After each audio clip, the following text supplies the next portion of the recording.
1982년부터 1983년까지 방영된 것으로 제가 지금 기억을 하고 있습니다. 당시 미래소년 코난이라는 애니메이션이 어린이들에게 큰 인기를 끌었던 적이 있습니다.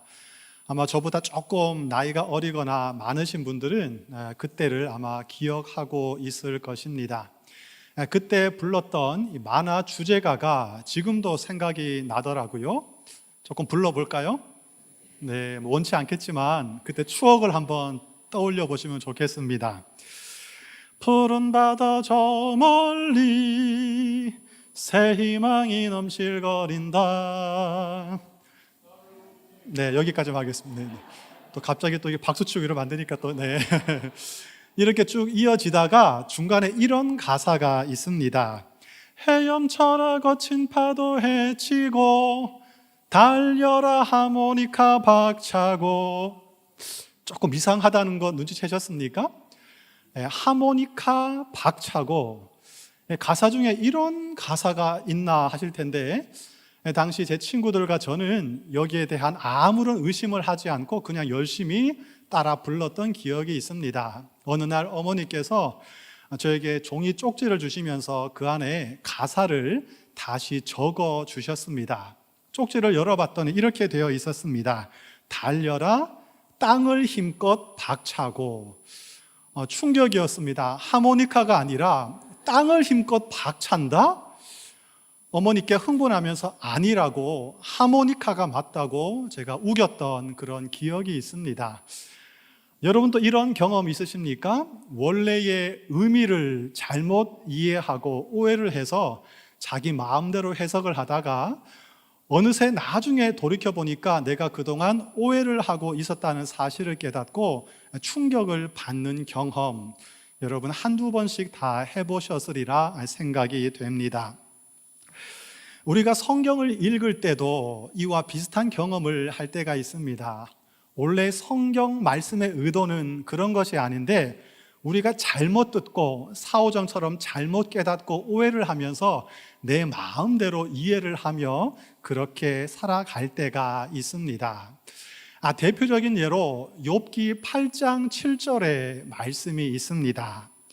내 시작은 미약하나 내 나중은 창대하리라. 참 좋은 말씀이지요. 우리가 식당에 가보면 가끔씩 이 말씀이 액자로 걸려 있는 것을 볼 때가 있습니다. 참 좋은 말씀이긴 한데 어떤 개인이나 사업이 크게 성공하고 번영할 것이라는 축복의 말씀으로 우리가 받을 수가 있는데 사실은 이 성경을 잘 읽어보면 그런 말씀이 아니라 회개를 촉구하는 상황에서 나온 말씀이라는 것을 우리가 알 수가 있습니다. 욥이 극심한 고난에 처해 있을 때 욥의 친구인 이 빌닷이라는 사람이 욥에게 찾아가서 이렇게 말을 했습니다. 지금 네가 고난을 당하는 이유는 죄를 지었기 때문이다. 그러니 빨리 회개해라. 그러면 하나님께서 마음을 돌이키시고 축복을 허락해 주실 것이다. 이런 말씀이죠. 그러니 지금 너의 상황은 미약하지만 회개하면 나중에 축복을 받게 될 것이다. 이런 맥락에서 했던 말입니다. 그런데 하나님은 빌닷의 이 말이 옳지 않다고 그를 책망하셨습니다. 왜냐하면 욥이 지금 고난을 당하는 이유는 그가 죄를 지었기 때문이 아니라 하나님의 영광을 드러내기 위해서 하나님이 또 다른 계획이 있어서 그렇게 허락을 했기 때문이었습니다. 또 다른 예가 있습니다. 요한복음 15장 7절에서 예수님께서 제자들에게 이렇게 말씀을 하셨습니다. 무엇이든지 원하는 대로 구하라. 그리하면 이루리라. 아멘. 참 좋은 말씀입니다. 우리는 이 말씀을 듣고 이렇게 생각을 할 때가 있습니다.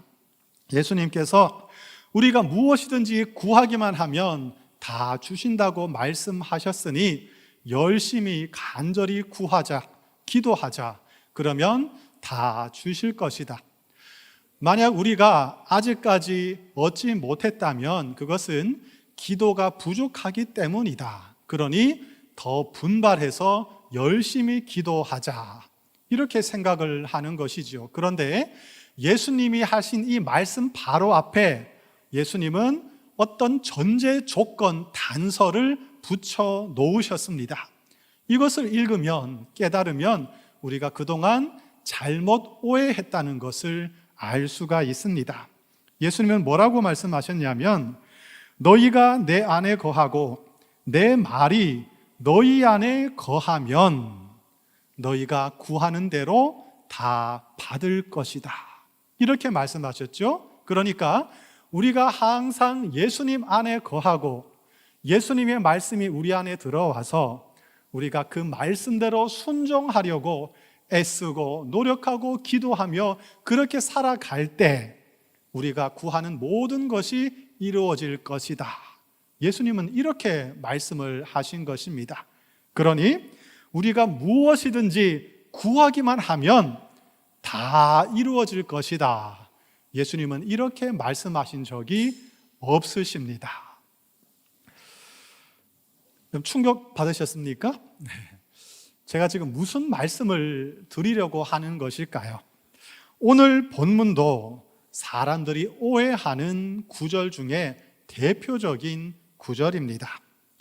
그래도 요즘에는 많은 설교자들이 본문에 충실한 설교를 하려고 노력을 하고 있기 때문에 예전보다는 우리가 훨씬 더 오해를 덜 하는 경향이 있는 것 같습니다. 오늘 본문, 특히 13절 말씀은 우리가 너무나도 좋아하는 말씀입니다. 모든 것을 할 수 있습니다. 이 말씀을 들으면 참 힘이 납니다. 위로가 됩니다. 희망이 생깁니다. 이 말씀은 긍정적인 생각, 긍정적인 사고를 강조하는 말씀으로 많이 이해가 되어 왔습니다. 우리는 교회 밖에서도 이와 비슷한 문장을 접할 때가 많습니다. 불가능은 없다. 영어로 impossible is nothing. 모 스포츠 회사가 광고 마케팅으로 슬로건을 삼은 문장입니다. Just do it. 그냥 해라. 도전해라. 하면 된다. 이런 유명한 광고 문구도 우리가 알고 있습니다. 혹시 특전사 구호 여러분 들어보셨습니까? 안 되면 되게 하라. 무조건 하면 된다. 끝까지 해라. 포기하지 말고 부딪혀라. 도전 정신, 불굴의 의지, 긍정적인 마음 자세를 강조하고 독려하는 구호입니다. 한때 긍정의 힘이라는 제목의 책이 유행을 한 적이 있었습니다. 미국 랜드우드 교회의 담임 목사이신 조엘 오스틴 목사님이 쓰신 책입니다. 이 책은 세계 여러 나라 언어로 번역이 된 다음에 베스트셀러로서 오랜 시간 동안 인기를 누렸습니다. 책의 요지는 이렇습니다. 당신이 믿는 대로 된다. 당신이 꿈꾸는 대로 된다. 긍정적인 마인드가 무엇보다 중요하다. 이런 내용이죠. 제가 독자 리뷰를 찾아보니까 이 책은 최고의 자기 개발서다. 마인드 컨트롤 하기에 너무나도 좋은 책이다. 이런 평들을 제가 읽어봤습니다. 사실 좋은 내용, 또 긍정적인 내용을 많이 담고 있는 책이라고 생각이 됩니다. 우리는 되도록이면 부정적인 마음보다는 긍정적인 마음을 갖는 것이 좋을 것입니다. 환자들도 긍정적인 사람들이 부정적인 사람들보다 치료가 훨씬 더 잘 일어난다는 사실을 우리는 이미 들어서 알고 있습니다. 매사를 부정적으로 생각하고 뭐든지 안 된다고 말을 하면 될 일도 안 되는 법입니다.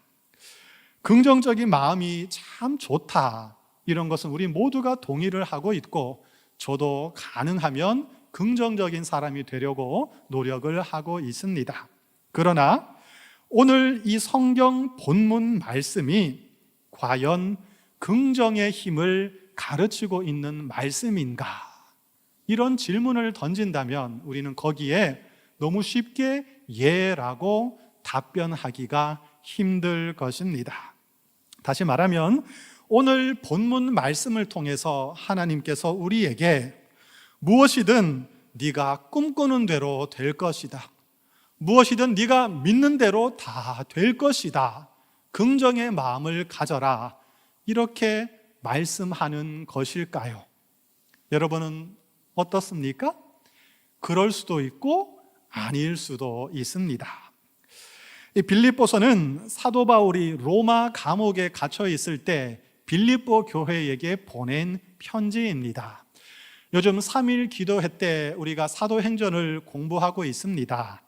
빌립보 교회는 바울이 제2차 선교 여행 중에 지금의 그리스 북부 지역인 마게도니아 지역에 개척한 유럽 최초의 교회였습니다. 바울은 이 교회를 개척한 다음 교회가 든든히 서가는 것을 본 후에 그곳을 떠나서 또 다른 곳으로 이동해서 교회를 개척했습니다.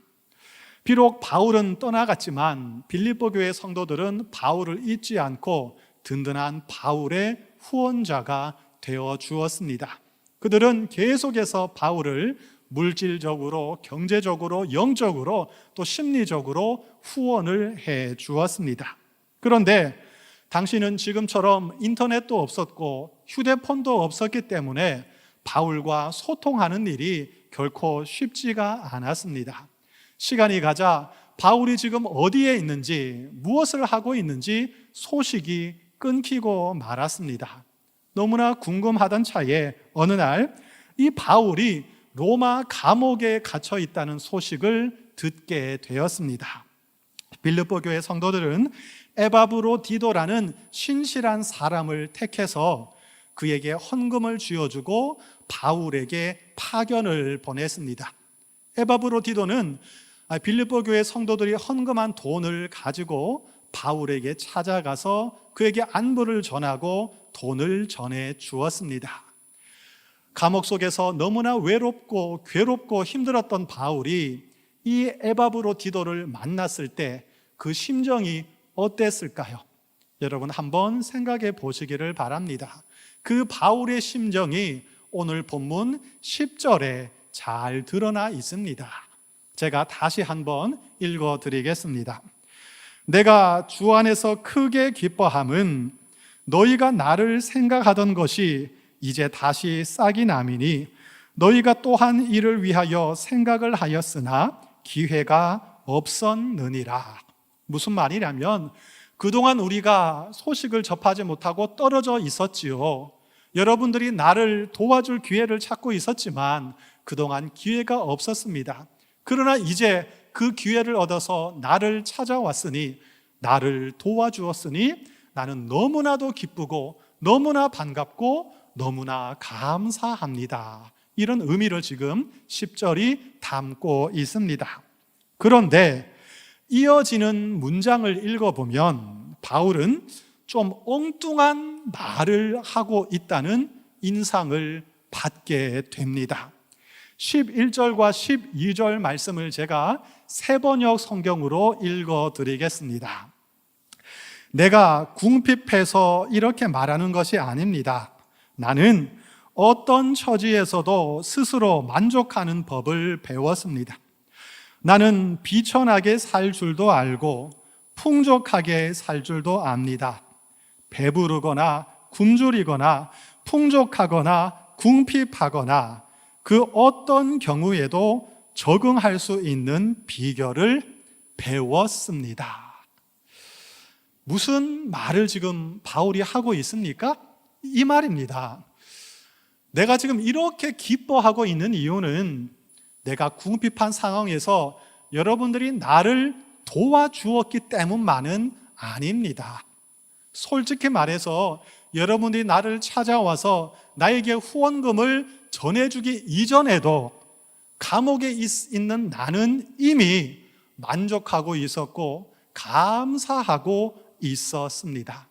나의 이 기쁨은 여러분의 후원과는 사실은 관계가 없는 것입니다. 좀 특이한 말을 하고 있지 않습니까? 11절에 중요한 단어가 하나 등장을 하고 있습니다. 바로 자족이라는 단어입니다. 저는 이 자족이라는 단어가 오늘 설교 또 오늘 본문 말씀의 키워드라고 생각을 하고 있습니다. 자족, 무슨 뜻입니까? 스스로 만족한다, 이런 단어이죠. 바꾸어 말하면 지금 이 상태에 나는 만족하고 있습니다.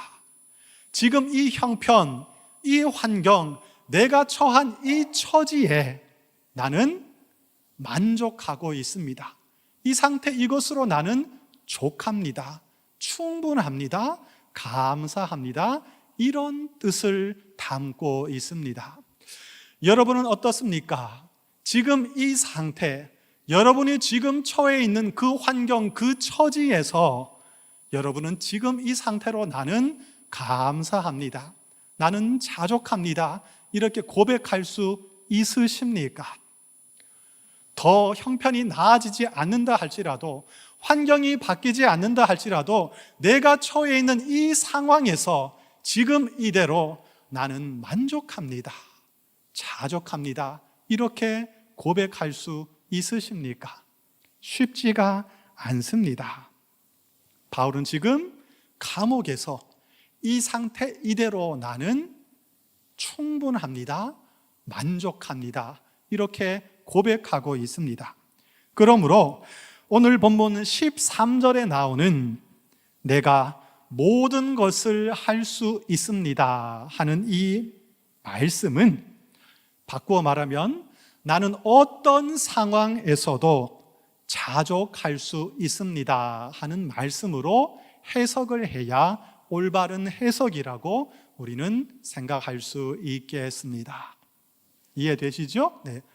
나는 어떤 상황에서도 모든 여건 속에서도 자족할 수 있습니다.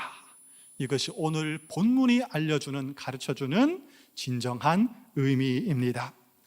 자, 여기서 질문을 드리도록 하겠습니다. 오늘 본문은 긍정의 힘을 이야기하는 말씀입니까? 여러분의 답변은 어떻습니까? 그렇다고 볼 수도 있습니다. 왜냐하면 어떤 상황에 처하든지 긍정적인 마음을 갖자, 이렇게 해석한다면 긍정의 힘을 가르치는 말씀으로 이해도 할 수 있을 것 같습니다. 그러나 엄밀하게 말하면 오늘 본문은 우리가 일반적으로 생각하는 긍정의 힘을 가르치는 본문과는 차이가 있습니다. 긍정적으로 생각하면 모든 일이 다 잘 풀릴 것이다. 긍정적인 마인드를 가지면 그대로 될 것이다. 꿈을 꾸어라. 믿음을 가져라. 그리하면 네가 생각하는 모든 것이 이루어질 것이다. 본문은 결코 이렇게 말씀하지 않습니다. 오히려 반대의 뉘앙스를 우리에게 전해주고 있습니다. 무슨 말이냐면 오늘 본문은 이렇게 가르치고 있다는 것이죠. 살다 보면 우리는 부유할 때도 있고 가난할 때도 있습니다. 예수 믿는 우리들도 살다 보면 배부를 때도 있고 배가 고플 때도 있습니다. 성공할 때도 있고 실패할 때도 있습니다. 어려움에 처할 때도 있고 행복하고 편안한 삶을 살 때도 있습니다. 그러나 예수 믿는 우리들은 언제든지 어떤 상황에서도 자족할 수 있습니다. 우리는 바로 그런 사람입니다. 이런 의미를 오늘 본문이 담고 있다는 말씀입니다. 여러분, 단순한 이 긍정의 힘을 말하는 문장과 어떤 상황에서도 나는 자족할 수 있습니다 하는 이 문장의 차이점을 여러분 구분할 수 있으시겠습니까? 본문에서 자족이라고 번역된 헬라어는 아우타르케스라는 단어입니다. 고대의 그리스 철학 학파 중에 스토아 학파라는 이 철학 사조가 있었습니다. 아우타르케스는 바로 이 스토아 철학의 핵심 개념이었습니다. 그들은 외부 환경이나 물질적인 조건에 휘둘리지 않는 자족하는 삶을 추구했던 사람들이었습니다. 외부 조건에 집착하지 말고 이성에 따라서, 우리 안에 있는 이성에 따라서 감정을 잘 다스리다 보면 평안한 마음, 평온을 누릴 수 있게 된다. 그들은 이렇게 생각을 했습니다. 참 좋은 생각이죠. 바울은 이 개념을 기독교적으로 재해석해서 가르쳐주고 있습니다. 바울이 누리고 바울이 깨달았던 그 자족은 인간이 스스로 얻을 수 있는 자족이 아니라 오직 예수 안에서만, 예수를 통해서만 얻을 수 있는 자족이었습니다. 우리가 오늘 본문에서 다루고 있는 이 바울이 말하는 자족을 이해하기 위해서는 본문에 등장하는 이 두 가지 표현을 주목할 필요가 있습니다. 첫 번째 표현은 11절과 12절에 사용되는 배웠다는 표현입니다.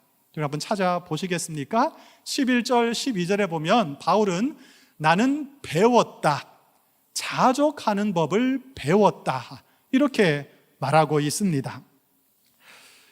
바울이 말하는 자족은 철학적인 개념, 어떤 추상적인 개념, 이론적인 개념이 아니었습니다. 그것은 삶을 통해서 배운 자족, 경험을 통해서 깨닫게 된, 몸을 통해서 배운, 체득된 자족이었습니다. 바울은 복음을 전하면서 많은 핍박을 받았고 모욕을 당했습니다. 매 맞고 옥에 갇히고 배고프고 죽을 위기에 처한 적이 한두 번이 아니었습니다. 그의 삶은 고난의 연속이었고 상황은 별로 나아지는 것 같지가 않았습니다. 이 고난을 버티면, 이 위기를 넘어서면 정말 편안한 생활이 올 거라고 생각했지만 그런 시간, 그런 날은 잘 오지가 않았습니다. 바울도 인간이었기 때문에 당연히 힘들었고 괴로웠고 눈물이 흘러내렸을 것입니다. 그러나 바울은 고난에 적응하는 법을 배워 나갔습니다. 12절에 보시면 처할 줄 안다, 처할 줄 알았다, 이런 표현이 있습니다. 처할 줄, 이것을 원어로 보면 어떻게 되어 있냐면 처해졌다 하는 수동태로 되어 있습니다. 무슨 말이냐면 지금 바울은 내가 처해졌다, 내가 지금 이 상황에 처해졌구나, 이 상황이 나에게 주어졌구나 하는 것을 깨달았다는 말씀입니다. 이것이 나에게 주어진 길이고 내가 걸어가야 할 길이라면 거부하지 말고 받아들이자, 적응하자, 이 사실을 바울은 깨달을 수 있었습니다. 그러니까 이 자족은 하루아침에 저절로 이루어진 것이 아닙니다. 바울은 한 단계씩 고난의 시간을 통과할 때마다 참고 견디고 인내하는 훈련을 거쳤습니다. 그리고 그러한 훈련을 통과하면서 더 높은 단계의 영적인 성숙과 자족을 배울 수가 있었습니다. 그러한 고난을 통과하지 않았다면, 그러한 고난을 인내하고 견디지 않았다면, 통과하지 않았다면 오늘 본문에서 말하는 이러한 자족은, 영적 성숙은 그에게 일어날 수 없었습니다. 즉 자족은 거저 주어진 것이 아니라 고난의 훈련을 통해서 배운 너무나도 값진 열매였다는 것을 오늘 본문을 통해서 우리는 알 수가 있습니다. 그런데 바울이 이 자족하는 법을 배웠다고 해서 그가 처한 모든 환경이 하루아침에 싹 바뀐 것은 아니었습니다. 환경은 그대로 있었습니다. 바뀐 것은, 변한 것은 바울 자신의 내면이었고 그가 삶을 바라보는 가치관이었습니다. 지지난주 우리는 남녀 선교회 주관으로 연합 수련회를 개최했습니다. 강사이신 이 박은조 목사님께서 첫째 날 저녁에 이런 주제로 설교 말씀을 전해 주셨습니다. 하나님의 관점을 가져야 합니다. 하나님의 관점을 가질 때, 하나님의 관점으로 자신이 처한 그 환경과 상황과 처지를 바라볼 때 비로소 사도 바울은 자족할 수 있었습니다. 저는 오늘 이 사도 바울이 나는 자족합니다 라고 말을 했을 때 이것이 무슨 의미일까? 세 가지로 다시 한번 생각을 해봤습니다. 사도 바울이 나는 자족합니다, 나는 자족하는 법을 배웠습니다, 이렇게 말을 할 때 이것이 과연 무슨 말일까?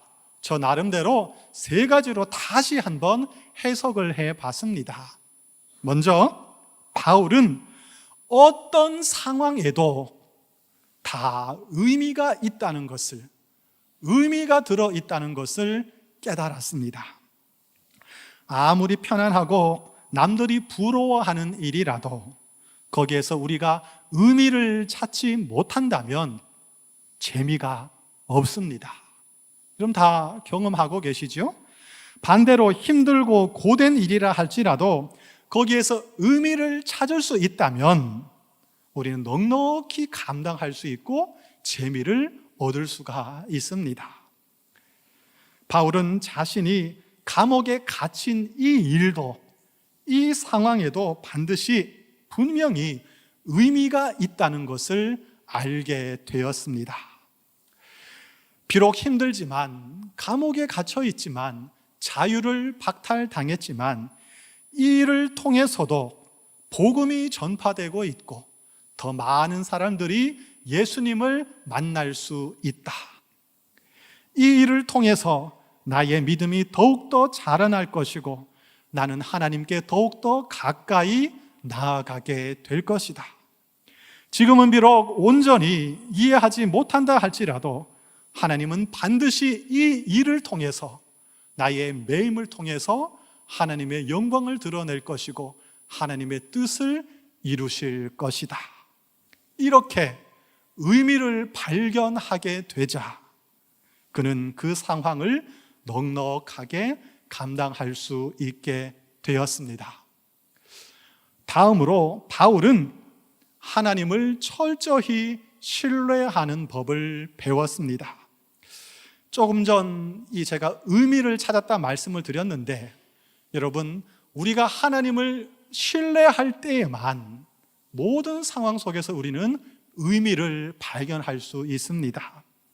하나님을 신뢰하지 못한다면 고난은 그냥 고난일 뿐입니다. 고난에 무슨 의미가 있겠습니까? 고난에 무슨 유익이 있겠습니까? 하나님을 신뢰함으로 의미를 발견할 때 고난은 유익이 되는 것입니다. 하나님을 신뢰하면 모든 상황 속에서 우리는 의미를 알 수 있게 될 것입니다. 하나님은 나를 사랑하고 계신다. 하나님은 나를 가장 좋은 길로 인도해 주실 것이다. 하나님은 모든 것을 합력하여 선을 이루시는 전능하신 하나님이시다. 내가 처한 이 상황을 하나님은 다 알고 계시고 보고 계신다. 하나님은 다 계획이 있으시다. 이렇게 하나님을 온전히 신뢰함으로써 바울은 마음의 평안을 얻게 되었고 비로소 자족할 수 있었습니다. 마지막으로 바울은 감사했습니다. 의미를 발견하고 하나님을 신뢰할 수 있게 되자 비로소 그는 진심으로 감사할 수 있었습니다. 배고프고 몸이 아프고 가난한데 어떻게 우리가 감정적으로 기뻐할 수 있겠습니까? 제가 농담처럼 자주 드리는 말씀인데, 이런 배가 정말 고픈데, 배고파 죽겠는데, 나 배고프다, 기쁘다, 이런 사람 있습니까? 몸이 너무 아픈데, 마음이 너무 힘든데, 너무 괴로운데, 나 몸이 아파서 너무 기쁘다, 이런 사람 있습니까? 돈이 없어서 너무 가난한데, 자녀들이 먹을 것이 없는데, 당장 내일 먹을 끼니가 없는데, 나 너무 기쁘다, 이런 사람 있습니까? 정말 그러한 상황 속에서 감정적으로 기쁨이 흘러나온다면 빨리 정신과를 가보셔야 할 것입니다. 우리 최기훈 장로님께 찾아가셔야 되겠죠? 뭔가 지금 이상한 일이 벌어지고 있는 것이죠. 성경이 말하는 기쁨, 감사는 그런 감정적인 기쁨과는 차원이 다른 또 다른 의미의 감사이고 기쁨이라는 것을 우리가 알아야 할 것입니다. 힘든 것은 힘든 것이고, 괴로운 것은 괴로운 것이고, 아픈 것은 아픈 것이고, 눈물이 흐르는 것은 눈물이 흐르는 것입니다. 그럼에도 불구하고 내가 처한 이 상황, 이 위기, 이 고통을 통해서도 하나님의 뜻이 이루어지고 있구나, 하나님께서 영광을 받으시구나, 이것을 정말로 우리가 깨달을 수 있다면 거기서 우리는 감사할 수 있고 넉넉히 그 상황을 이겨낼 수 있을 것입니다. 좀 전에 이 바울이 말하는 자족을 이해하기 위해서는 두 가지 표현에 주목해야 한다고 제가 말씀을 드렸습니다. 첫 번째는 배웠다라는 표현이라고 말씀을 드렸고, 두 번째는 13절에 나오는 내게 능력 주시는 자 안에서라는 이 표현입니다. 내게 능력 주시는 자 안에서. 바울은 어려울 때, 힘들 때, 낙심되는 상황에서 하나님께서 자신에게 자족할 수 있는 능력을 부어주신다는 것을 경험을 했습니다. 하나님께서 능력을 주시지 않는다면, 하나님께서 우리를 도와주지 않는다면 우리가 어떻게 자족을 할 수 있겠습니까? 그것은 불가능한 일입니다. 우리가 아무리 많은 고난을 겪고 그 고난을 통해서 깨달음을 얻고 훈련을 한다 할지라도 하나님께서 자족할 수 있는 능력을 공급해 주지 않는다면 우리는 또다시 낙심하고 좌절하고 넘어질 수밖에 없는 연약한 존재라는 것을 우리는 너무나도 잘 알고 있습니다. 하나님은 우리가 어떤 상황 가운데서도 거기서 의미를 발견하고 하나님을 신뢰하고 감사할 수 있도록 우리에게 능력을 베풀어 주실 것입니다. 이 능력은 우리의 힘으로는 할 수 없는 것이고 우리 안에 있는 것이 아니라 하나님께서 주셔야만, 하나님께서 공급해 주셔야만 할 수 있는, 누릴 수 있는 은혜라고 오늘 성경은 가르쳐 주고 있습니다. 이 능력은 하나님 안에 있을 때만 누릴 수가 있습니다. 그러므로 우리는 능력 주시는 자 안에 머물러 있을 수 있도록 항상 노력하고 애써야 할 것입니다.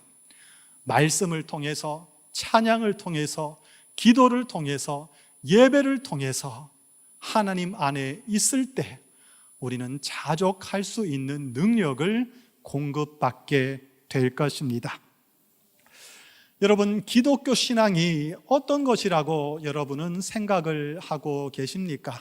제가 두 가지 선택지를 드리겠습니다. 1번, 간절한 기도와 믿음을 통해서 내가 처한 외부의 환경을 바꾸는 것이다. 2번, 내가 처한 환경이 어떠하든지 나는 자족하고 감사하고 하나님을 신뢰하는 것이다. 1번일까요? 2번일까요? 여러분은 너무 수준이 높아서 바로 이제 2번을 말씀하셨네요. 사실은 기독교 신앙에는 두 가지가 다 들어 있습니다. 다 맞습니다. 그런데 적어도 오늘 본문에 집중하면, 오늘 본문을 통해서 들려주시는 하나님의 말씀은 2번이라는 것을 우리가 깨닫게 되는 것입니다. 하나님은 우리가 어떤 상황에서도 오직 하나님만 바라보고 하나님을 신뢰함으로써 자족하고 감사하는 하나님의 사람들이 되기를 바라고 계십니다. 이것이 하나님이 우리에게 바라시는 소원이고 하나님의 뜻이라고 우리가 이해할 수 있습니다.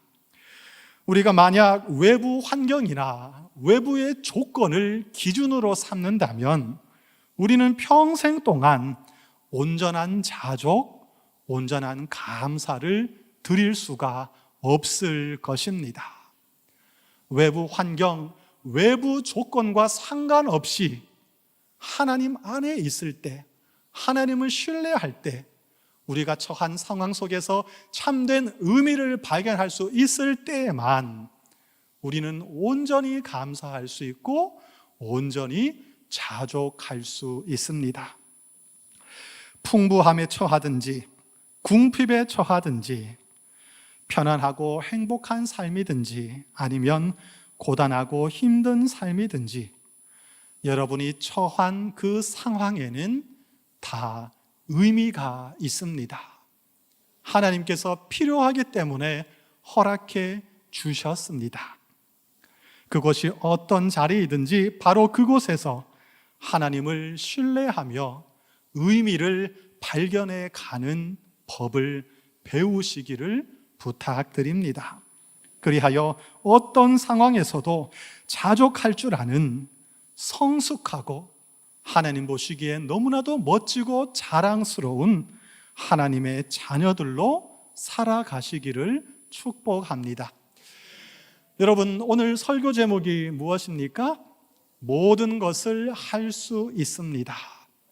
여기서 모든 것이라는 이 표현에 하나님께서 여러분에게 바라고 계시는 그 단어를 한번 넣어서 다시 한번 스스로 선포해 보시기를 바랍니다. 하나님께서 지금 여러분에게 무엇을 원하고 계실까요? 그 단어를 모든 것이라는 그 단어에 대체해서 한번 넣어 보십시오. 전 이렇게 한번 선포해 봤습니다. 내게 능력 주시는 자 안에서 나는 자족할 수 있습니다. 내게 능력 주시는 자 안에서 나는 감사할 수 있습니다. 내게 능력 주시는 자 안에서 나는 사랑할 수 있습니다. 내게 능력 주시는 자 안에서 나는 어떤 상황도 어떤 일도 다 감당할 수 있습니다. 이것이 여러분의 기도가 되시고 여러분의 간절한 소원이 되시고 현실이 되시기를 예수 그리스도의 이름으로 축복합니다. 기도하겠습니다. 하나님 아버지, 우리가 어떤 상황에 처해 있든지 하나님은 그곳에 우리와 함께 계시며 하나님의 뜻을 이루어 가고 계시는 줄 믿습니다. 외부 환경만을 바라보다가 낙심하거나 허무함에 빠지지 않도록 우리의 생각과 마음을 굳세게 붙잡아 주시옵소서. 외부 조건에 흔들리지 않는 오직 하나님을 신뢰함으로 주어지는 참된 평안과 자족을 우리에게 부어 주시옵소서. 내게 능력 주시는 자 안에서 내가 모든 것을 할 수 있습니다 고백했던 바울의 고백이 오늘 우리들의 살아있는 믿음의 고백이 되게 하여 주시옵소서. 이 믿음의 고백을 통하여 우리가 살아가는 모든 일상이 하나님이 다스리는 거룩한 하나님의 나라가 되게 하시며 무엇보다 우리 내면에 하나님의 나라가 임하도록 역사하여 주시옵소서. 예수님의 이름으로 기도드립니다. 아멘.